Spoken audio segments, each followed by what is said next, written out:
नमस्कार दोस्तों, स्वागत है करंट अफेयर्स के टू द पॉइंट सेशन में। दोस्तों, आज हम करंट अफेयर्स में बात करेंगे फुल कोर्ट मीटिंग के बारे में।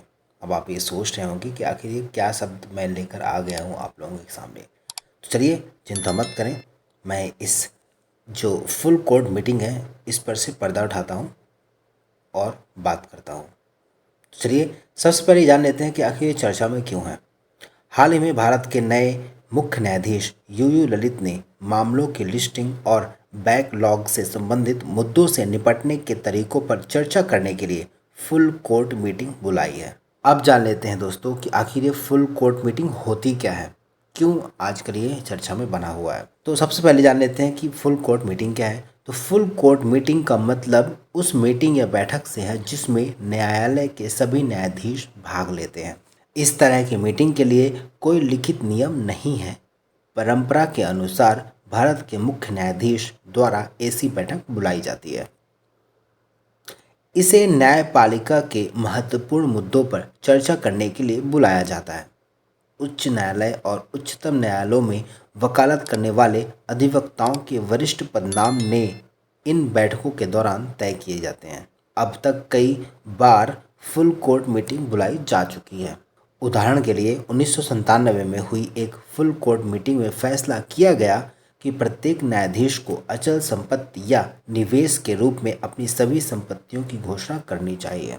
अब जान लेते हैं कि आखिर फुल कोर्ट मीटिंग जो बनाई जाती है या बुलाई जाती है उसका इम्पोर्टेंस क्या है, किस महत्व के रूप में इसे देखा जाता है। तो आइए वो भी देख लेते हैं। तो फुल कोर्ट मीटिंग का जो महत्व है, तो इस बैठक का मूल विचार सबको साथ लेकर चलना है। देश की कानूनी प्रणाली के सामने मौजूद समस्याओं के सहमत से युक्त समाधान खोजने का यह एक आदर्श अवसर है।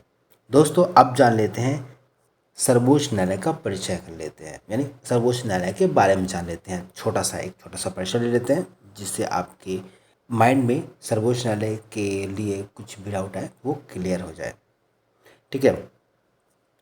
तो भारतीय संविधान में भाग 5 जो कि संघ से रिलेटेड है एवं अध्याय 6 जो कि संघ न्यायपालिका के तहत आता है, के तहत सर्वोच्च न्यायालय का प्रावधान किया गया है। संविधान के अनुच्छेद 124 से 147 तक सर्वोच्च न्यायालय के संगठन, स्वतंत्रता, अधिकार क्षेत्र, शक्तियों एवं प्रक्रियाओं से संबंधित है। अनुच्छेद के तहत भारत का सर्वोच्च न्यायालय होगा। इसमें एक मुख्य न्यायाधीश यानी चीफ जस्टिस ऑफ इंडिया होगा। सर्वोच्च न्यायालय के क्षेत्राधिकार को सामान्य तौर पर मूल अधिकार क्षेत्र, अपीली क्षेत्राधिकार और सलाहकार क्षेत्राधिकार में वर्गीकृत किया जा सकता है। धर्मनिरपेक्षता वर्सेस पंथ निरपेक्षता। चलिए जान लेते हैं कि आखिर क्या होते हैं ये दोनों। तो सबसे पहले जान लेते हैं कि आखिर धर्मनिरपेक्षता क्या होती है। तो धर्मनिरपेक्षता एक जटिल तथा गत्यात्मक अवधारणा है। मोटे तौर पे कहा जाए तो धर्मनिरपेक्षता एक अवधारणा है। इस अवधारणा का प्रयोग सर्वप्रथम यूरोप में किया गया। यह एक ऐसी विचारधारा है जिसमें धर्म और धर्म से संबंधित विचारों को लोग संबंधित मामलों से जानबूझकर दूर रखा जाता है, अर्थात तटस्थ रखा जाता है। धर्मनिरपेक्षता राज्य द्वारा किसी विशेष धर्म को संरक्षण प्रदान करने से रोकती है। भारत में इसका प्रयोग आज़ादी के बाद अनेक संदर्भों में देखा गया तथा समय समय पर विभिन्न परिप्रेक्ष्य में इसकी व्याख्या की गई है। अब कई अलग अलग संदर्भों में इसके अर्थ निकलते हैं, यानी धर्मनिरपेक्षता के अर्थ निकलते हैं। तो चलिए वो भी जान लेते हैं कि अगर आपके मेंस में 3 मार्क्स का प्रश्न बने तो आप उसे बड़ी ही आसानी से, बड़े ही आसान शब्दों में लिख सकें। तो सबसे पहले या पहला पॉइंट धर्मनिरपेक्षता के अर्थ के लिए, तो धर्मनिरपेक्षता का अर्थ है कि राज्य राजनीति या किसी गैर धार्मिक मामले से धर्म को दूर रखे तथा सरकार धर्म के आधार पर किसी से भी कोई भेदभाव ना करे। दूसरे संदर्भ में क्या कहा जा सकता है धर्मनिरपेक्षता को, कि धर्मनिरपेक्षता का अर्थ किसी के धर्म का विरोध करना नहीं है, बल्कि सभी को अपने धार्मिक विश्वासों एवं मान्यताओं को पूरी आज़ादी से मानने की छूट देता है। तीसरे संदर्भ में क्या बोला जा सकता है कि धर्मनिरपेक्ष राज्य में उस व्यक्ति का भी सम्मान होता है जो किसी भी धर्म को नहीं मानता है। चौथे संदर्भ में धर्मनिरपेक्षता के संदर्भ में धर्म व्यक्ति का नितांत निजी मामला है जिसमें राज्य तब तक हस्तक्षेप नहीं करता जब तक कि विभिन्न धर्मों की मूल धारणाओं में आपस में टकराव की स्थिति उत्पन्न ना हो। अब धर्मनिरपेक्षता के संदर्भ में आखिर संवैधानिक दृष्टिकोण क्या है, यानी हमारे भारतीय संविधान में इसका क्या दृष्टिकोण है, तो आइए वो भी जान लेते हैं। भारतीय परिप्रेक्ष्य में संविधान के निर्माण के समय से ही इसमें धर्मनिरपेक्षता की अवधारणा निहित थी, जो संविधान के भाग 3 में वर्णित मौलिक अधिकारों में धार्मिक स्वतंत्रता के अधिकार, जो कि अनुच्छेद 25 से 28 तक है, से स्पष्ट होती है। भारतीय संविधान में पुनः धर्मनिरपेक्षता को परिभाषित करते हुए 42वें संविधान संशोधन अधिनियम 1976 द्वारा इसकी प्रस्तावना में पंथ निरपेक्षता शब्द को जोड़ा गया। यहाँ पंथ निरपेक्ष का अर्थ है कि भारत सरकार धर्म के मामले में तटस्थ रहेगी, उसका अपना कोई धार्मिक पंथ नहीं होगा तथा देश में सभी नागरिकों को अपनी इच्छा के अनुसार धार्मिक उपासना का अधिकार होगा। भारत सरकार न तो किसी धार्मिक पंथ का पक्ष लेगी और न ही किसी धार्मिक पंथ का विरोध करेगी। नेक्स्ट, पंथ निरपेक्ष राज्य धर्म के आधार पर किसी नागरिक से भेदभाव न कर प्रत्येक व्यक्ति के साथ समान व्यवहार करता है। भारत का संविधान किसी धर्म विशेष से जुड़ा हुआ नहीं है। दोस्तों, अब जान लेते हैं कि आखिर पंथ निरपेक्षता क्या होती है या पंथ निरपेक्ष क्या होता है। तो बड़े ही आसान शब्दों में समझेंगे तो शासन सत्ता के लिए सभी धर्मों का समान होना या किसी धर्म के साथ भेदभाव न करना, मतलब सर्वधर्म समभाव की भावना ही पंथ निरपेक्षता है। इन चंद शब्दों में आप शायद समझ गए होंगे पंथ निरपेक्षता आखिर है क्या। देखते हैं आगे। जहाँ धर्मनिरपेक्षता को नकारात्मक अवधारणा कहा जाता है, वहीं पंथ निरपेक्षता को सकारात्मक अवधारणा कहा जाता है। भारत को पंथ निरपेक्ष राज्य इसलिए कहा गया है क्योंकि भारत एक ऐसा देश है जहाँ पर किसी एक धर्म को नहीं माना जाता, बल्कि सभी धर्मों को समानता प्रदान की जाती है। एक पंथ निरपेक्ष देश की सबसे अहम चीज़ यही होती है कि वह देश किसी भी धर्म को ऊंचा या नीचा ना समझे और ना ही किसी देशवासी के साथ धर्म की वजह से भेदभाव करे। 11 नवंबर 1976 को एक विधेयक पारित हुआ और 3 जनवरी 1970 से पंथ निरपेक्ष शब्द प्रस्तावना का हिस्सा हो गया। दोस्तों, यहाँ पर रुककर कुछ बताना चाहूँगा कि यहाँ पर एक प्रीलिम्स का प्रश्न बनता है कि आखिर पंथ निरपेक्ष शब्द प्रस्तावना कब जुड़ा या किस संविधान संशोधन के तहत जोड़ा गया, तो ये आपको पता होना चाहिए। इस तरह प्रश्न आपको 3 मार्क्स के रूप में भी देखे जा सकते हैं या देखने को मिल सकते हैं। ठीक है, तो ये याद रखिएगा। आगे बढ़ते हैं। पंथ निरपेक्ष राज्य से आशय यह है कि राज्य की दृष्टि से या दृष्टि में सभी धर्म समान है और धर्म, पंथ एवं उपासना रीत के आधार पर राज्य किसी भी व्यक्ति के साथ भेदभाव नहीं करेगा। दोस्तों, आज के इस करंट अफेयर्स में हम बात करेंगे ब्रिटिश प्रधानमंत्री यानी यूनाइटेड किंगडम की नवीनतम प्रधानमंत्री मैरी एलिजाबेथ ट्रस के बारे में। ठीक है, तो चलिए चर्चा में क्यों है, मैंने आपको पहले में बता दिया कि 46 वर्षीय लिज ट्रस यूके की प्रधानमंत्री चुनी गई हैं या बनाई गई हैं। ठीक है, तो ये हो गया एक चर्चा का विषय कि आखिर क्यों रहा। अब जान लेते हैं मैरी एलिजाबेथ ट्रस के बारे में।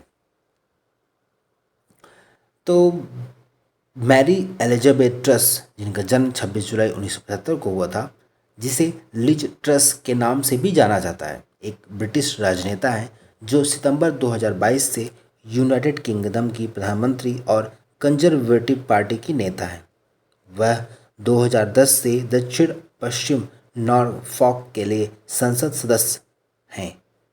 ट्रस ने प्रधानमंत्री डेविड कैमरन, थेरेसा मे और बोरिस जॉनसन के तहत विभिन्न कैबिनेट कार्यालयों में कार्य किया।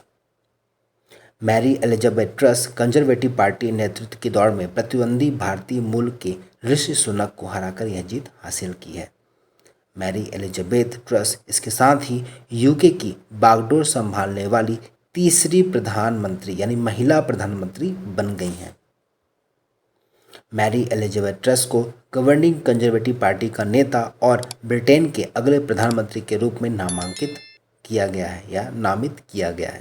प्रधानमंत्री के रूप में मैरी एलिजाबेथ ट्रस के सामने कई बड़ी चुनौतियां हैं, जैसे देश में बढ़ती महंगाई, ऊर्जा संकट व बेरोजगारी को दूर करना। ऐसे में प्रधानमंत्री पद संभालते ही उन्हें आर्थिक मोर्चे पर अहम कार्य करना होगा। दोस्तों, अब थोड़ा ले लेते हैं चुनाव जानकारी कि आखिर जो ऋषि सुनक और मैरी एलिजाबेथ ट्रस रहीं, इन दोनों के बीच में चुनाव परिणाम हुआ वो भी एक नज़र में देख लेते हैं। तो प्रधानमंत्री की दौड़ में मैरी एलिजाबेथ ट्रस ने ऋषि सुनक को 20,000 से ज़्यादा मतों से हराया। मैरी एलिजाबेथ ट्रस को 57.4% और ऋषि सुनक को 42.6% वोट मिले।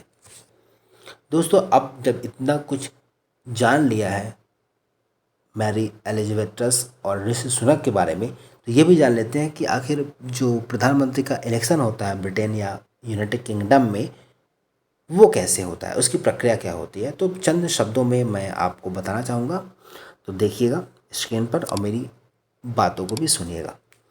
तो यूनाइटेड किंगडम में आमतौर पर हर 5 साल में चुनाव होता है। लोग अपने स्थानीय क्षेत्र में प्रतिनिधि को वोट देते हैं, जिसे एक निर्वाचन क्षेत्र भी कहा जाता है। सबसे अधिक निर्वाचन क्षेत्रों में जीत दर्ज करने वाली पार्टी को चुनाव का विजेता घोषित किया जाता है। विजेता पार्टी फिर प्रधानमंत्री पद के लिए एक उम्मीदवार का चयन करती है। तो दोस्तों, ये रहा यूनाइटेड किंगडम की नवीनतम और तीसरी महिला प्रधानमंत्री मैरी एलिजाबेथ ट्रस। उनके अगेंस्ट खड़े हुए भारतीय मूल के ऋषि सुनक, जो काफ़ी दिनों से चर्चा में बने हुए थे और खबरों में भी था कि ऋषि सुनक अब ब्रिटेन के प्रधानमंत्री बन सकते हैं, पर जो मैरी एलिजाबेथ ट्रस थी उन्होंने ऋषि सुनक को हरा दिया और देश की तीसरी महिला प्रधानमंत्री के रूप में बैठी। दोस्तों, करंट अफेयर्स में आज हम बात करेंगे राष्ट्रीय पोषण सप्ताह के बारे में कि आखिर इस राष्ट्रीय पोषण सप्ताह कब से मनाया जा रहा है, क्या रहा वर्तमान में इसका परिदृश्य, क्यों चर्चा में बना हुआ है, सब कुछ। तो चलिए बिना किसी देर के, बिना किसी विलंब के सेशन की शुरुआत करते हैं और जान लेते हैं कि आखिर चर्चा में क्यों है। तो 1 सितंबर से 7 सितंबर के बीच भारत में पोषण सप्ताह मनाया गया। इस मौके पर बेहतर स्वास्थ्य के लिए लोगों को जागरूक किया गया। दोस्तों, अब जान लेते हैं राष्ट्रीय पोषण सप्ताह मनाने की शुरुआत यानी कब से हुई, क्या है इसका इतिहास, सब कुछ। तो पोषण को या पोषण के महत्व को समझते हुए राष्ट्रीय पोषण दिवस मनाने की शुरुआत मार्च 1975 में हुई थी। इसे मनाने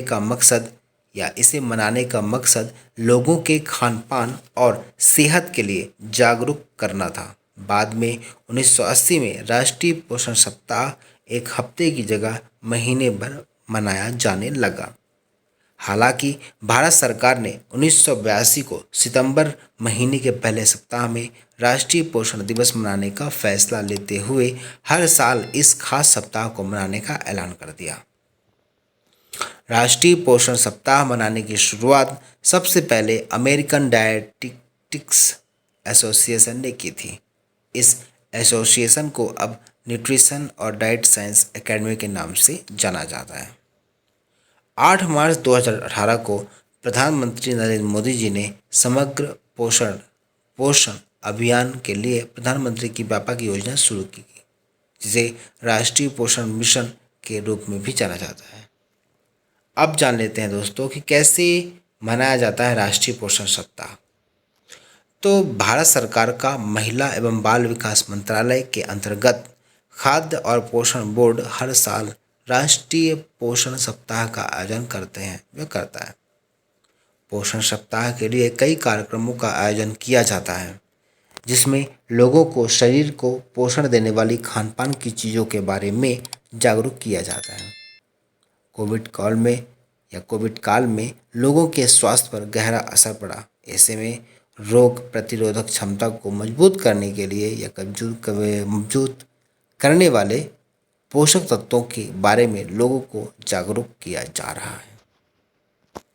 अब दोस्तों जान लेते हैं कि राष्ट्रीय पोषण दिवस या सप्ताह की जो थीम रही 2022 में वो क्या रही। एग्जाम्स के पॉइंट ऑफ व्यू से ये भी इम्पॉर्टेंट है आपके लिए। तो हर साल राष्ट्रीय पोषण सप्ताह मनाने के लिए भारत सरकार एक खास थीम निर्धारित करती है। इस साल राष्ट्रीय पोषण सप्ताह 2022 की theme celebrate world of flavour है। इस थीम के साथ लोगों को स्वस्थ रहने के लिए पोषण तत्वों या पोषक तत्वों को नए स्वाद के तौर पर सेवन करने के लिए प्रेरित किया जा रहा है। फल, सब्जियों और अन्य पौष्टिक खाद्य सामग्रियों को आजमाने के लिए प्रेरित किया जा रहा है जो शरीर को न्यूट्रिशन देते हों। तो दोस्तों, ये रहा आज का करंट अफेयर सेशन जिसमें हमने बात की राष्ट्रीय पोषण सप्ताह के बारे में। हुआ तो ये शुरू काफ़ी पुराना प्रोग्राम है जिसे माननीय प्रधानमंत्री नरेंद्र मोदी ने किया था, पर वर्तमान में यह कई सारी सुधार वाली नीतियों के साथ आपके सामने प्रस्तुत होगा। तो इस राष्ट्रीय पोषण सप्ताह को याद रखें, डेट याद रखें, कब मनाया जाता है, कब से कब मनाया जाता है। प्रीलिम्स या मेंस के हिसाब से, दोनों के हिसाब से ये टॉपिक जो है काफ़ी इम्पोर्टेंट है। तो वीडियो को देखें, लाइक करें, शेयर करें। जो चीज़ आपको इम्पोर्टेंट लग रही हो, मैंने तो हर चीज़ इम्पोर्टेंट बताई आपको, पर आपको जो चीज़ इम्पोर्टेंट लग रही हो उसे नोट डाउन कर लें और हाईलाइट कर लें कि मुझे इसे पढ़ना है, इसे रिवाइज करना है, जिससे मेरे दिमाग से ये इरेज ना हो। ठीक है, तो वीडियो को देखें, लाइक करें, शेयर करें। नेक्स्ट वीडियो में आपसे फिर मुलाकात होगी, तब तक अपना ख्याल रखें। Bye bye and thank you.